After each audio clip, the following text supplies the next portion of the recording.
Welcome to Not Your Typical Leadership Coaching, the podcast that builds on conventional wisdom and adds a fresh perspective on this ever-evolving field of coaching. Are you fed up with advice that doesn't really get to the heart of the matter or really get you?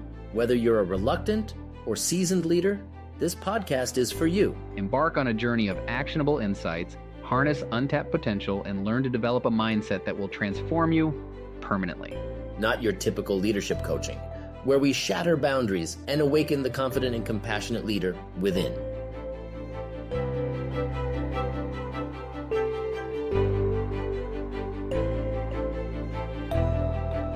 Welcome to another episode of Not Your Typical Leadership Coaching with Bill Tierney, results coach, that's me, and Dr. Martin Kettelhut, author and life coach.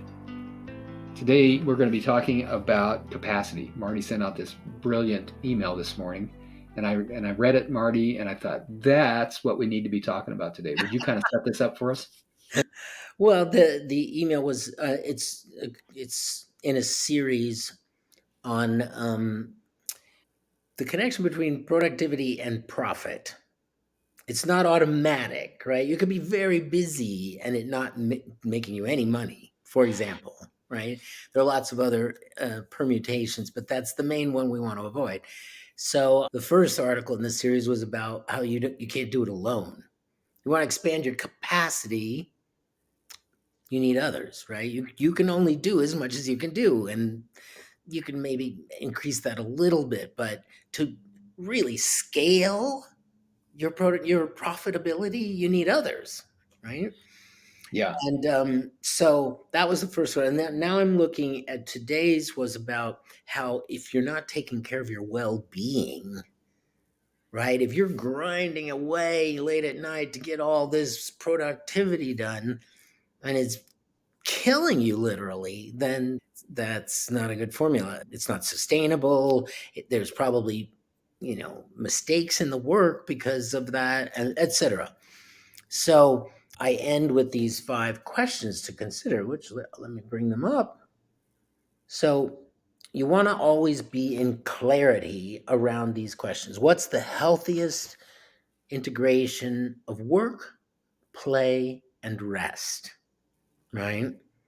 I was talking to a client recently who's like, well, I take off Saturdays, I get time off. What are you talking about?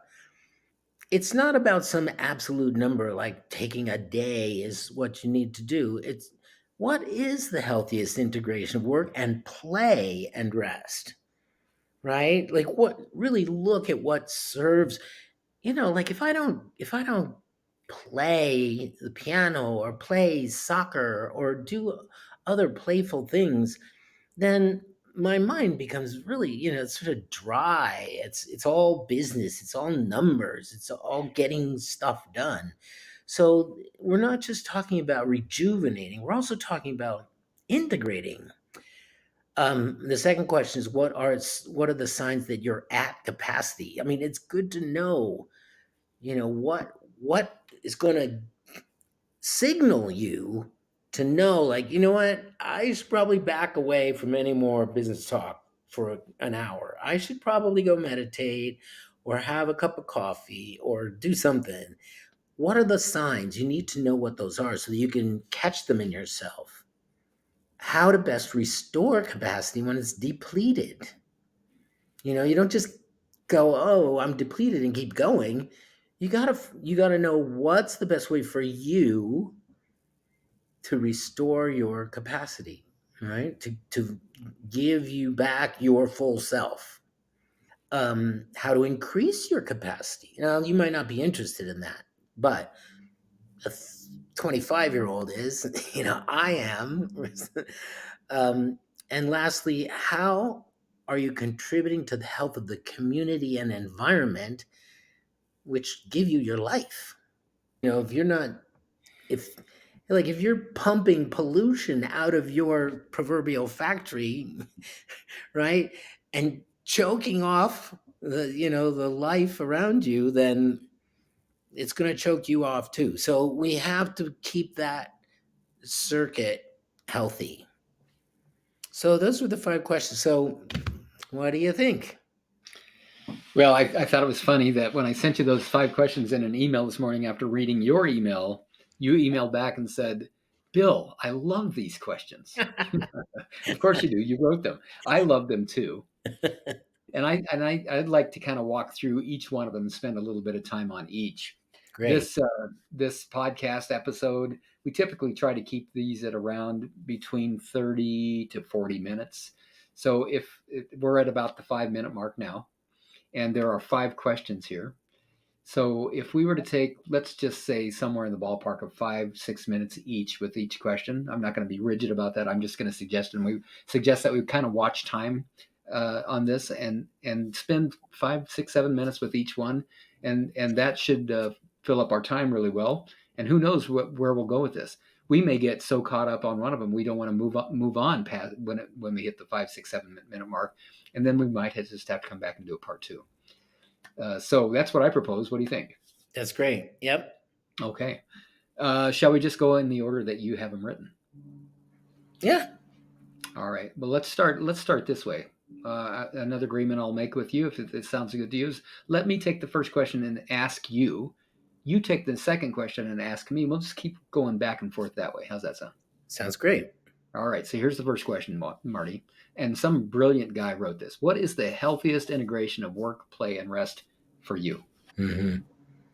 Yeah. See, I don't know if I'm typical, but this is not your typical leadership podcast. I need to pause between activities. I need time to reset, to let go of everything that happened in the last meeting so that I can come and be my fresh, full self in the next meeting. So part of that, from the answer to that question for me, involves having time to pause between activities, and not just between work activities either, between tasks at home too. I have a list a mile long of stuff I need to do around the house, but I don't just get up on Saturday and go through them all. I say, okay, let's do this one first, and then you know have a glass of iced tea and see if we're up for the next thing now or another day, like that. But I want to emphasize the play thing for me. I think it's a neurological thing, and I'm not an expert on this, so I can't really, present it in that way. But I feel, the restructuring of the dendrites in my brain when I, get to play a game of chess, or throw the softball around or something in between. Like, you use your brain in a different way, and it allows you to come back to thinking business wise with fresh energy, and also new pathways in the brain that allow you to think new thoughts. Like, oh, you know what, we've been thinking about it that way all these years. I just went and played a Bach prelude, and it makes me think we could do this the other way around in our business, like that. You're saying that play, then this leads into the next few questions, actually. You're telling me that play is a way for you to increase capacity. It is. It gives you greater access to what some might call flow, certainly creativity, which is an aspect of flow. And just as an example of this in action already that you will or love, Byron Katie, the fourth question, or I guess it's the fifth one. Do a turnaround, like play with the sentence. Like, how else could the whole sentence go? To play with it. Right. That it like scrambles the brain so that you can think new thoughts, new possibilities. I haven't heard from you about rest yet. I've heard about work and play. Mm-hmm. Before we go to rest, though, I want to ask you. Pausing is what I meant. Was my attempt to address rest. I see. So a pause is the way to rest. Yeah. Mm-hmm. Yeah. So what I'm curious about in this moment is I'm thinking about, well, you just said about question number 4, It's actually the question that comes after, the instruction that comes after question number 4 in the Byron Katie method, which is turn the thought around. Yeah. That's a form of improv. Mm-hmm. You want to just improvise and see what lands. Uh, you know, any good improviser will tell you that when they take the stage, they are less concerned about getting approval from the audience than they are about just playing the game. Yeah. Yeah. I worked for a company back in the 90s that we were stuck in our sales. We were having just a hard time getting sales. And so my boss was brilliant. He took us all down to a comedy club in New York City. Where this was happening in New York City. He took us down to a comedy club where they did improv classes. And so the whole sales team did this whole, it was like a 4-hour improv class. That's wonderful. And amazingly, sales picked up afterwards. It's like, that's what we needed, was some play. Mm-hmm. Yeah, and some creativity, some loosening up. Find some joy in what you're doing, and so this is what I wanted to point to, is that for me, my best days are the days that work is play. Mm-hmm. Fills me up. Yeah. The days that I struggle are the days that I'm not playing in my coaching sessions with my clients. I'm not improvising. There's parts of me that maybe get worried or scared or concerned that the client's not getting the value that they're paying for. So I go to some formulaic, an exercise that I created, a piece of content, and I just lean on that structure. Most of the time, I catch myself pretty quick in that and realize, oh gosh, I've got parts that are scared and worried and self defeating in this moment, and so I'll shift out of that, and I use that same pause that you're talking about in the moment. I don't get up and walk away from my desk at that point, but what I will do is I'll pause, and sometimes I'll even say to my client, hey, I'm noticing that I've got parts that are kind of getting in the way right now, so I'm just going to pause for just a moment, and the moment usually is just a few seconds. Mm-hmm. In fact, just acknowledging it out loud to the client often will have the part say, oh, my bad, sorry, let me step back and let me go back to being coach again. That's brilliant. Let me Anything say else? one Go last ahead. thing about Yeah. pausing or resting. It's not a pause. It's not restful to jump on your computer and start scrolling, or to go smoke a bowl of pot. Those things just get the mind going. They get it even more distracted and lost. So when I say rest or pause, I mean not think. Pausing is watching your breath, or going for a walk in the woods, or getting out of the mind, if and however works best for you. Pausing is not watching TV. That's not pausing. That's just keeping the buzz going in the mind. That's all that Mm-hmm. is. I'm not saying it's bad, but Mm-hmm. it's not restful. Mm-hmm. Right. Yeah, it would. All of those things that you just described could fall into a category called play. It could come into play, but or fall into that category of play. But more than likely, it falls into another category called distraction Yes. or survival. Yeah, Yeah. or addiction even. Yep. Yep. Yeah, which is Exactly. all of that. It's distraction and shutting down. Okay, we've been on this for about 8 minutes. So Oh gosh, let me ask you the next question, okay.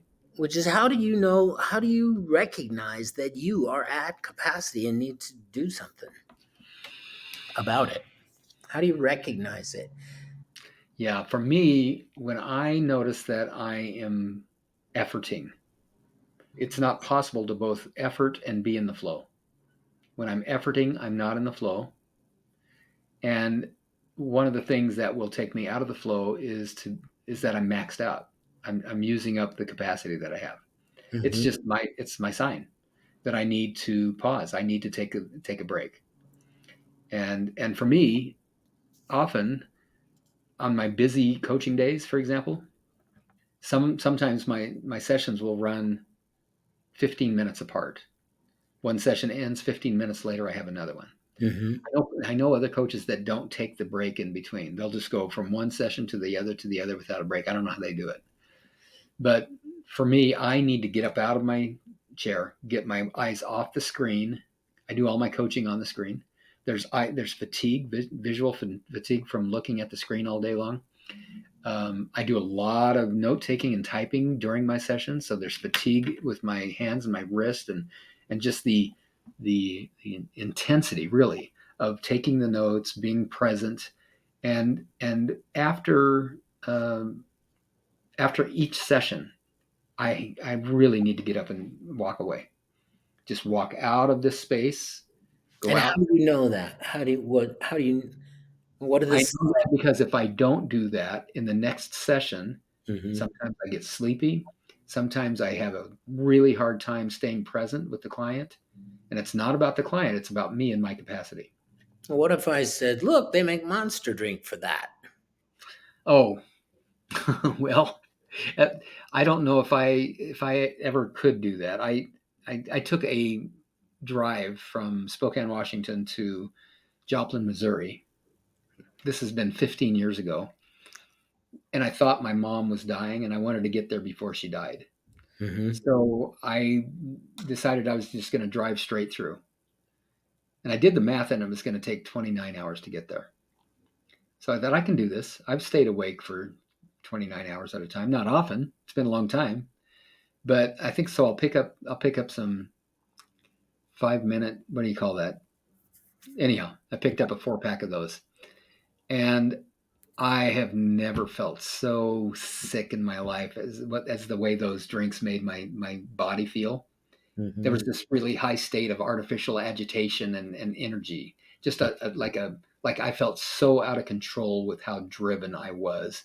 No pun intended. But I mean, they worked. I took 20-minute nap in that 29 hours and got through. And it took me close to 8 hours to get to the point where I could rest. So for me, that doesn't work. If it worked for somebody else, but I just can't imagine that that's restful. That actually restores capacity. I think what happens then is, if we use the metaphor of a candle, that I've been burning this candle and I need to snuff it for a little while, walk away, and then light it again. And when I take a Red Bull or an energy drink, basically what I'm doing is I'm carving out the other end of the candle, and I have both ends of it lit at the same time. And pretty soon it's going to burn completely out. Yeah. Because I think this is it's an important question because I observe a lot of people insensitive to the signs that are there. You know, they poo-poo them or they think they shouldn't, you know, take a break, or there's something there that prevents them from recognizing, like, oh my gosh, I need a break.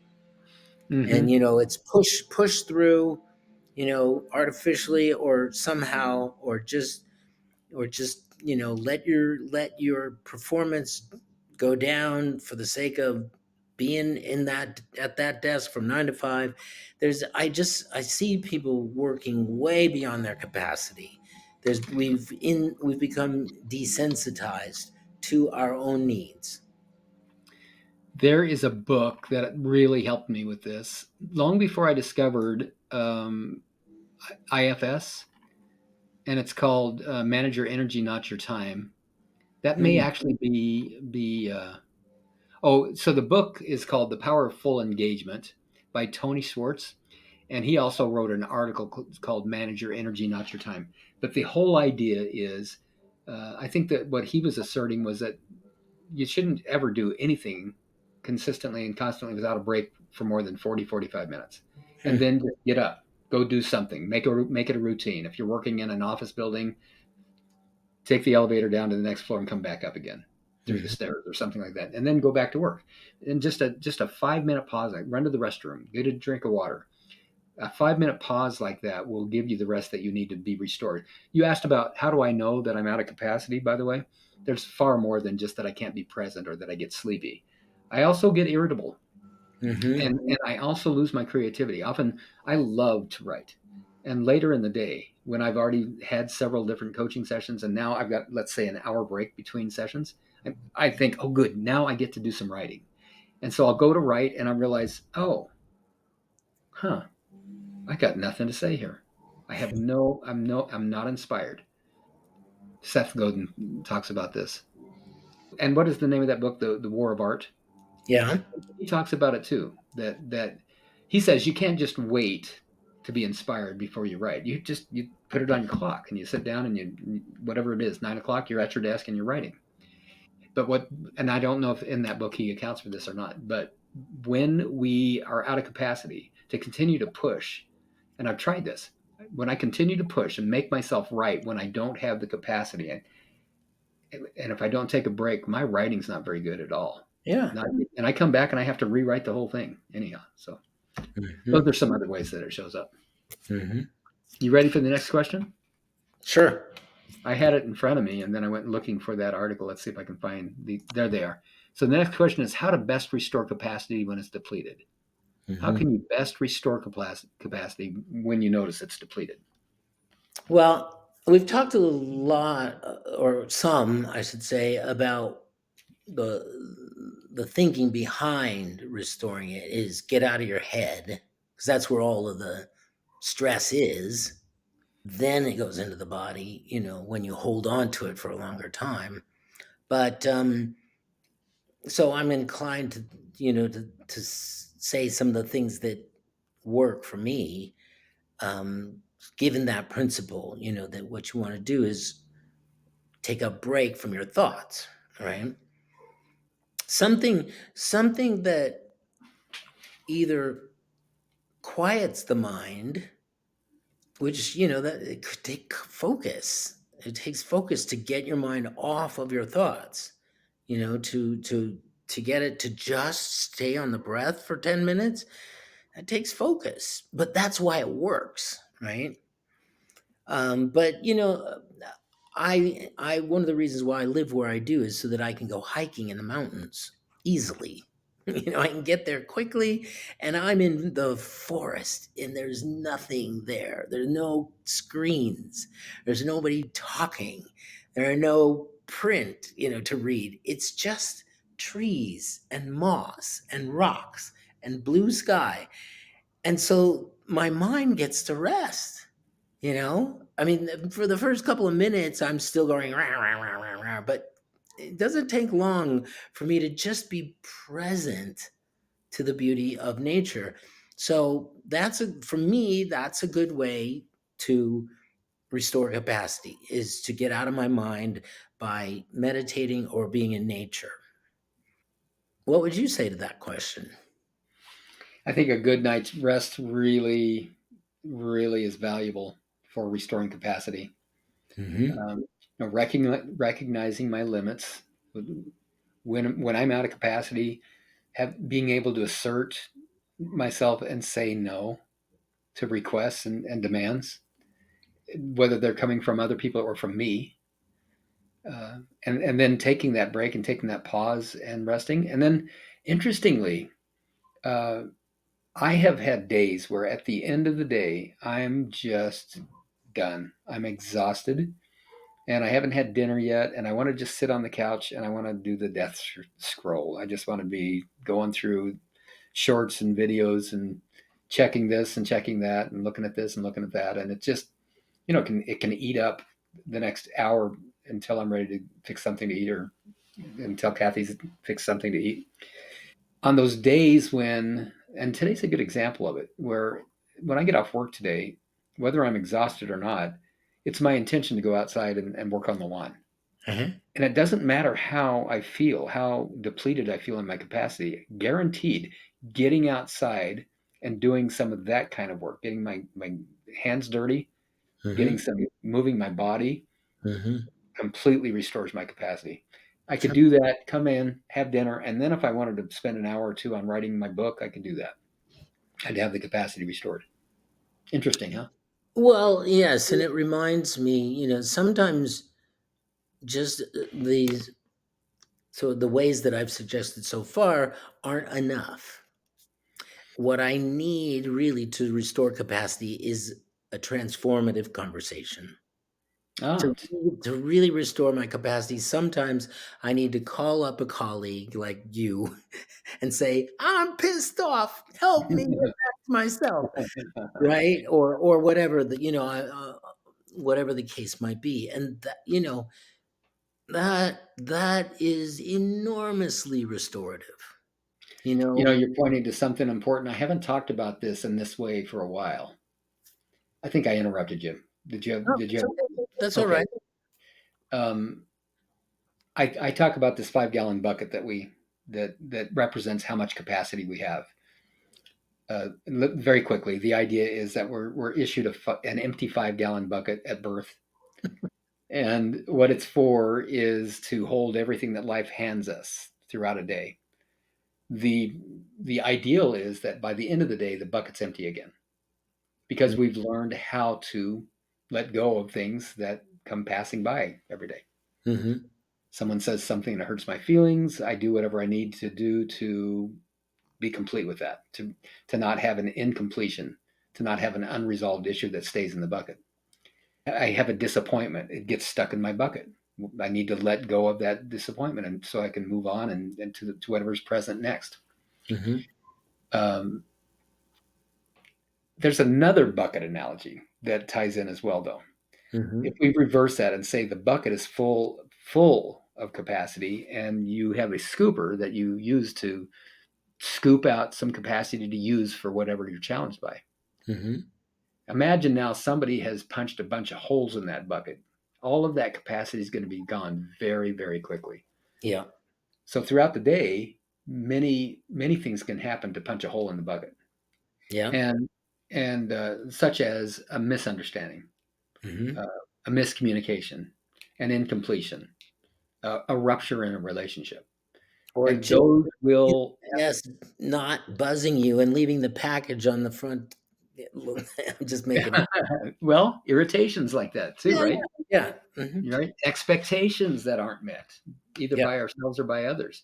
These are all little either BBs in the bucket that have small leaks, or they're huge ruptures to the bucket where you have no capacity whatsoever. So in order to restore that capacity, we have to restore the relationships. We have to complete what's incomplete and resolve what's unresolved. Yeah. And so you just pointed to that just now when you reminded me. Sometimes we need to pick up the phone or just have a transformational conversation where we get to be seen, heard, known, and understood, and then also supported in some way that helps us to restore capacity. And sometimes, if there's nobody to have that conversation with, you can do it in your journal. Mm-hmm. You can actually, you know, have a conversation, like be the guy who's upset and be your own loving parent toward that guy, right? Or some people use the non-dominant hand Mm-hmm. to access a different way of thinking about things. So with your dominant hand, you write about what you're worried about, and with your non-dominant hand in your journal, you respond like as if you were the divine himself, right?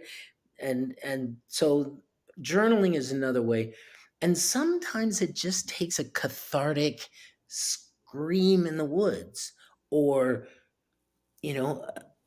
a good 20-minute cry, you know, Or to a deep sigh. A deep sigh. a deep sigh. Yeah. Mm-hmm. So, I think one of the things that we keep pointing to in this conversation, I just want to capture it because we've kind of implied it at several points, is you have to keep track of yourself. You just Yes. you have to be like next to you all day long, noticing it. Is he at capacity? How's he doing? What does he need right now? Mm-hmm. You've got to be your own best monitor. Self-awareness. And if you haven't developed that yet, then you're going to be at the mercy of circumstances outside, because it looks like that's what's happening to your capacity. I'm Hmm. feeling that I, I'm overwhelmed by life, and it seems like life is what's causing that overwhelm. If I'm only aware of the external triggers that make me feel in ways that I don't want to feel, if I Hmm. have no self-awareness, I cannot notice. Then I don't have the ability to notice when my capacity's been depleted, and I'm at the mercy of hoping that life stops poking me. And that's a powerless place to be. That's a powerless place to be. Hoping that life is going to do anything you want it to is hopeless.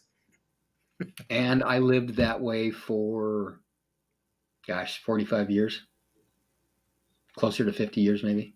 Mm-hmm. I'm only 51 now, so I'm new at this. I'm 69 years old now, so I've had a little bit of experience with it. Shall we look at the next question? Or I don't want to push. Yeah, no, let's go to the next question. But I just want to say one more thing about what I just said, and that is that I'm so grateful that I'm not there anymore. Yeah. And what I'm grateful for is the previous versions of myself over these previous 19, 20 years that have been willing to do the work to learn how to be aware of self, to learn how to resolve the unresolved, what's not resolved, complete what's incomplete, to be willing to do those things, be as uncomfortable as they were, and to find the people that could show me how to do that, to find the right mentors and be supported along the way. Very grateful. I want to thank you for that. On behalf of everybody that interacts with you, thank you for doing that work. I did it for me, but you're welcome. So our next question is about how to increase your capacity. Yeah, that's a nice distinction. These two questions sound a little the same, and so let's distinguish them. The previous question was how to best restore capacity when it's depleted. Mm-hmm. And now we're saying how to increase capacity. Right. When I first looked at those questions, I thought, well, aren't those the same? Isn't that the same question? No, it's not the same question. No, not at all. Let's go back to the first 5-gallon bucket metaphor. Empty. The goal every day is to empty out that 5-gallon bucket. And if I'm not emptying out, then I wake up with yesterday still in there. And if I do that 2 days in a row, now I wake up with 2 days worth in there. If I do that for 40 years, then it's full and overflowing. And making a huge mess. So if it's full and overflowing and making a huge mess when my eyes pop open in the morning, if I got lucky enough to get some sleep last night, then I'm screwed. I got no chance of doing anything but surviving today, and maybe not even that, because I'm operating on minimal resources. That's the problem with using up all my capacity, is that I'm operating on less and less and less and less resources. Resources are less and less available as I use up more and more of my capacity. I'm talking about the resources that are built right in. I'm not talking about skill set that I've developed. I'm not talking about my ability to perform in the world. I'm talking about built-in resources like wisdom, compassion, patience, creativity, curiosity, connection. If I can't access those resources, playfulness, perspective, and patience, if I can't access those resources, I gotta hide out. I mean, I'm just in no position to fight life, and that's what life is going to feel like to me is fight. What if I can go? Let's take a number. Let's say that I wake up in the morning because I've been so damaged and so unskilled at being able to empty out my bucket that I'm using 90% of it all the time. That's the best it gets for me. I've only got a 10% capacity in the morning. By 9 o'clock in the morning, maybe it's all gone already. What if I could get from, and if that's the way I'm operating my life, and I can get that 10% capacity in the morning to 20%, what a difference that would make. Yeah, huge. Huge difference that would make. So how do we do that? That's the question. How do I go from that 10% or to 20, or maybe it's how do I go from that 50% to 75%? How do I do that? And that's the question. How I do it is back to the previous answer. Through self-awareness, I notice when I'm suffering. And rather than running from the suffering or shutting it down, snuffing it out the best I can, the more often I'm willing to notice my suffering and then get curious about it and do what it takes to be able to heal it. This is a bigger, longer term resolve what's unresolved and complete what's incomplete. Do it in the day, in the moment that it happens, if you can. Do it a week later if you must. Do it 45 years later if you must. Yeah. Find a way to complete the past. Right. That's what's filling up the bucket. Mm-hmm. Exactly. Very good. I would add a couple in that vein of you like longer term, bigger picture thinking, right? Not just, drinking a caffeine drink to restore capacity, but like what's really at the source of my not having my full capacity. I would say, knowing your purpose and aligning your life with it. I notice a lot of my clients, they expend lots of energy trying to deal with stuff that's off the path, and then bring themselves back. And then they might have a day on purpose, but then so much of life is handling stuff that, it's not aligned with who they are, right? And so there's tremendous drag and wasted capacity spent that way. So the more that you know what you're here for in this life, what you were born to do or be, and you set yourself up to live that, then and for me, just to give an example, one of the biggest things, I'm not born to worry. I'm not meant to worry. But for a long time, that sapped my capacity. I would spend a lot of time and a lot of, vital force worrying. That was not aligned with my purpose in this life. And it decreased my capacity. So to increase my capacity, I gave up worrying, you know? And how did you do that? I mean, Well, that's a really great idea. How do you do it? well, it's about awareness, like you said. First I had to recognize when I was doing it, right? And then giving it up. This is the third thing that I wanted to say, in addition to yours, like, which I would call, you know, what's a good word to abbreviate what you were talking about? Like, um, getting Healing. back, sorry, Healing. healing. Very good. Besides healing, aligning with purpose, I would also just, say that practice, practice at it. Yeah. You gotta it's not like you just take a pill and then, oh, now I've got capacity. It's a practice thing. You practice noticing what takes you out. You practice noticing what depletes you. You practice noticing what restores you, um So you and practice pausing, you practice pausing, right? Exactly. practice resting, practice noticing when capacity is depleted before it's completely depleted. And I think this is worth mentioning because we are such an on-demand kind of society. Like, I want it now, right?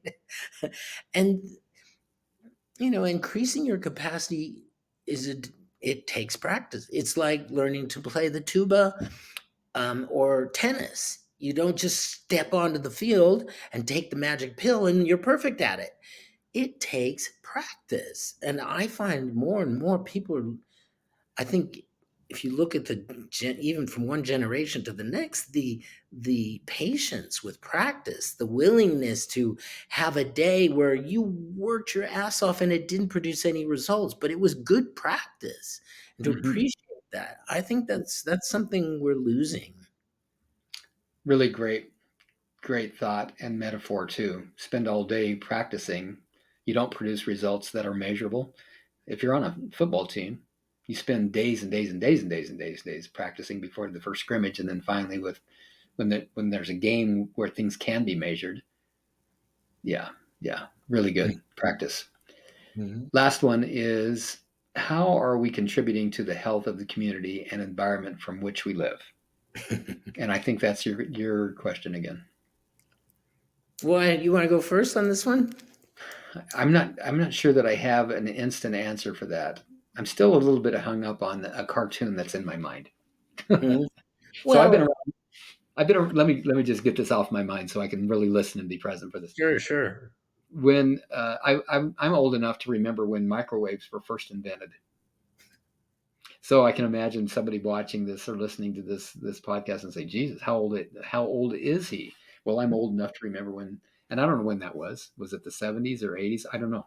But there was a day when we didn't have microwaves. So what we would have to do to reheat something Mm-hmm. would be there was no such thing as reheating coffee unless you wanted to burn it. You could put it back in the percolator again and put it on the stove and heat it up, and it would just taste horrible. Well, Reheating, that's what I do. is that what you still do? And it tastes Yeah. horrible. Yeah. Anyhow, the cartoon is, and this came out shortly after microwaves were invented, is there's a guy at the microwave looking at his clock and saying, "Come on!" And that was funny because what takes 30 seconds in a microwave would take 10 minutes on the stove.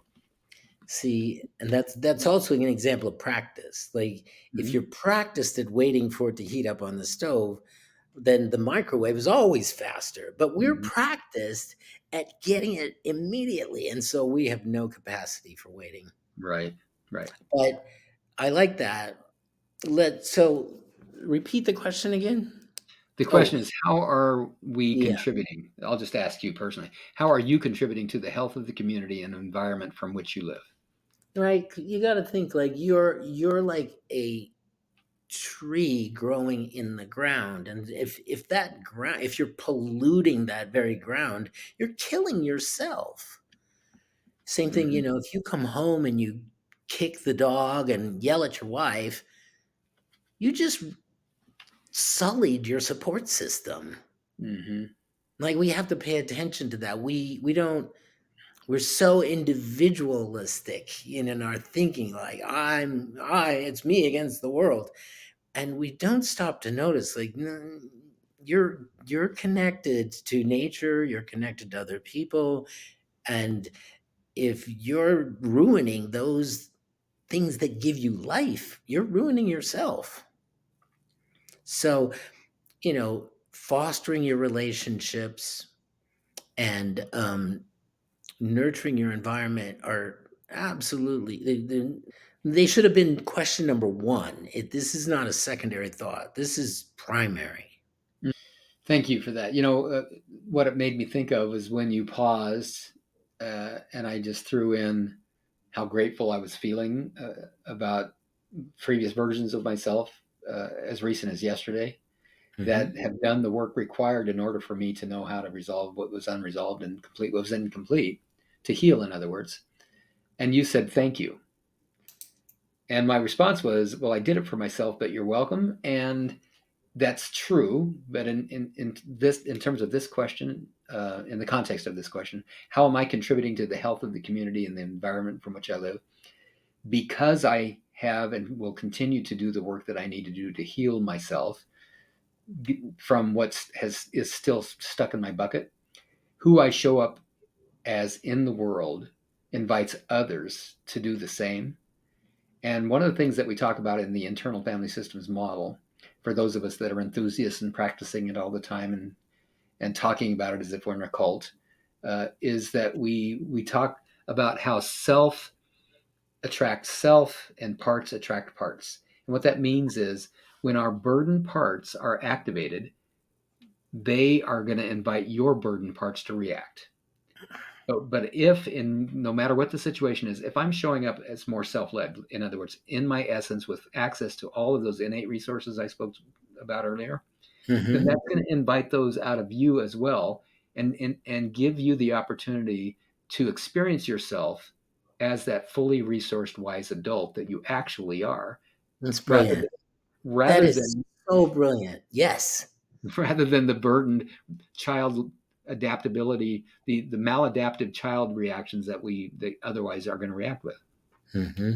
So that's one level of contributing back to the health of the community that I think is as important or maybe more important than anything else I can think of, is Hmm. improving relationship one conversation at a time, one experience at a time. Yeah, I love it. Okay. Anything else left to say? If we hadn't just generated this in an improvised fashion, the only thing that we had prepared going into this conversation was the 5 questions, and the rest of Mhm. it just came from our hearts and from our experience.